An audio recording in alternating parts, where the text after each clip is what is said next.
Hey everyone, and welcome back to the channel. Today, we re-shifting gears and taking a hard look at a brand known for its muscle and swagger. Dodge! Now, Dodge has given us some of the most iconic and beloved cars in American history. The Charger, the Challenger, the Viper.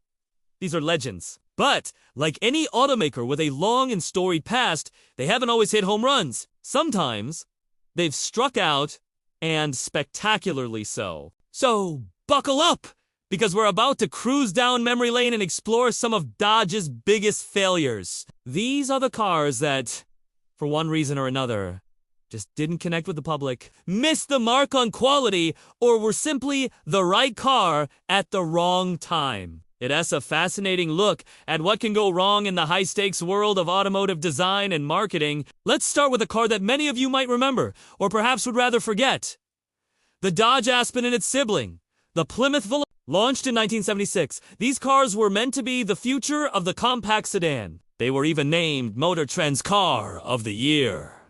The hype was real. They looked modern for the time and promised efficiency and comfort.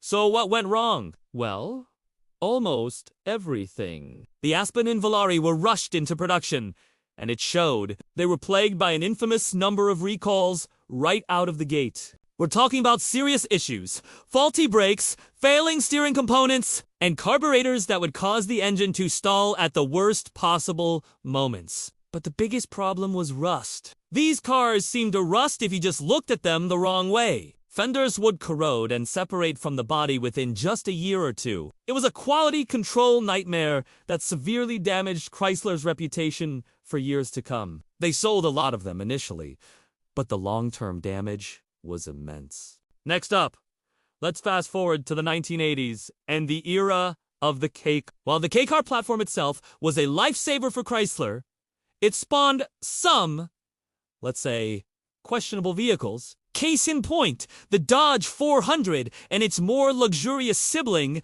the Chrysler. The idea was to create a personal luxury coupe based on the humble front-wheel drive K-Car chassis. Think of it as trying to make a budget-friendly sedan feel like a premium cruiser. The result was a car that didn't really know what it wanted to be. It had the formal, boxy styling of a luxury car, complete with vinyl roofs and wire wheel covers, but underneath it was just a regular K. The performance was underwhelming, the handling was bland, and it just didn't feel special. Buyers looking for real luxury went elsewhere, and those looking for a practical family car bought the cheaper Aries. The Dodge 400 was stuck in the middle, a prime example of badge engineering that failed to fool anyone. It was a half-hearted attempt at luxury that ultimately felt cheap. Now, let us talk about a car that tried to be a game-changer, but ended up being a footnote. The Dodge Omni GLH. Wait, you might be thinking, the Omni GLH was awesome. And you're right. Developed with Carroll Shelby. The GLH, which stood for Goes Like Hell, was a genuine pocket rocket. It was a lightweight, turbocharged hot hatch that could embarrass much more expensive sports cars. So why is it on a list of failures? Well, the failure wasn't the car itself, but Dodge's execution and what came after. The problem was the base Omni. It was an okay economy car for its time, but it was also known for being flimsy and unrefined. So, when Dodge created this high-performance monster, it was still wrapped in the shell of a cheap hatchback. The perception was a major hurdle. Furthermore, after the incredible Omni GLHS, the Goes Like Hell, S'more Dodge just stopped, they had a winning formula, a cult classic in the making, and they just let the hot hatch market go. They abandoned the segment they had helped to pioneer in America, leaving the door wide open for competitors. The failure here was a failure of vision. All right. Let us move into the 90s and discuss a vehicle that looked like it was from the future but had some very present-day problems. The second-generation Dodge Intrepid. When the cab-forward design debuted, it was revolutionary. The Intrepid was sleek, spacious, and looked like nothing else on the road. It was a design triumph, and sales were strong initially. The problem, however, was lurking under that stylish hood. Specifically, the 2.7-liter V6 engine. This engine became notorious for a catastrophic issue: oil sludge, due to a design flaw related to its internal water pump and oil passages.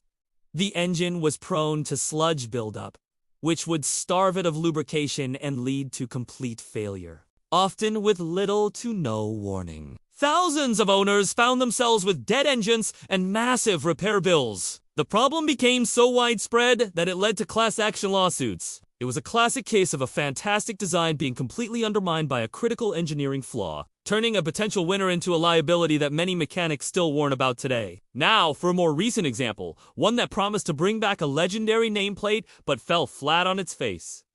The Dodge Dart, launched in 2012, the new Dart was built on a modified Alfa Romeo platform. It had sharp styling, a modern interior, and the promise of a fun two-drive, European-inspired compact car. On paper, it looked like a serious competitor to the Honda Civic and Toyota Corolla. So, what happened? The Dart was a classic example of a car that was just fine. And in a super competitive segment, fine isn't good enough. The base engine was underpowered, and the optional turbocharged engine was laggy and required premium fuel to perform its best. The automatic transmissions were often criticized for being sluggish and unrefined. While it handled reasonably well, it just didn't have that special sauce to make it stand out. It wasn't as reliable as a Corolla, as fun as a Mazda 3, or as well-rounded as a Civic. It tried to be a jack of all trades but ended up being a master of none, and buyers simply weren't interested. After just 4 short model years, Dodge pulled the plug. Finally, we have to talk about the Dodge Caliber. Introduced in 2007 to replace the much-loved Neon, the Caliber was a choice. Dodge tried to blend the utility of a hatchback with the aggressive styling of an SUV.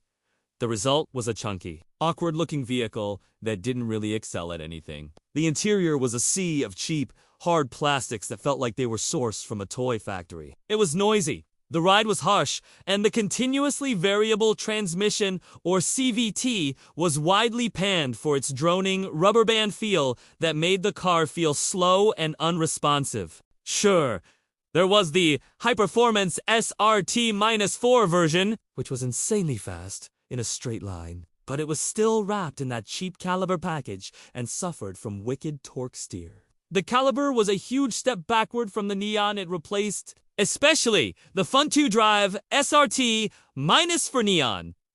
It represented a low point for Dodge S-Small car efforts and is often remembered as a symbol of the cost-cutting that plagued the company during that era. So there you have, Ida. Look at some of Dodge's most significant misfires. From quality control disasters like the Aspen to ambitious failures like the Dart, these cars show that even a powerhouse brand can get it wrong. But here's the thing, failure is often the best teacher. The lessons learned from these cars pushed Dodge to refocus on what it does best, building powerful, exciting, and unapologetically bold vehicles. It's the reason we have the incredible Hellcats and Demons of today.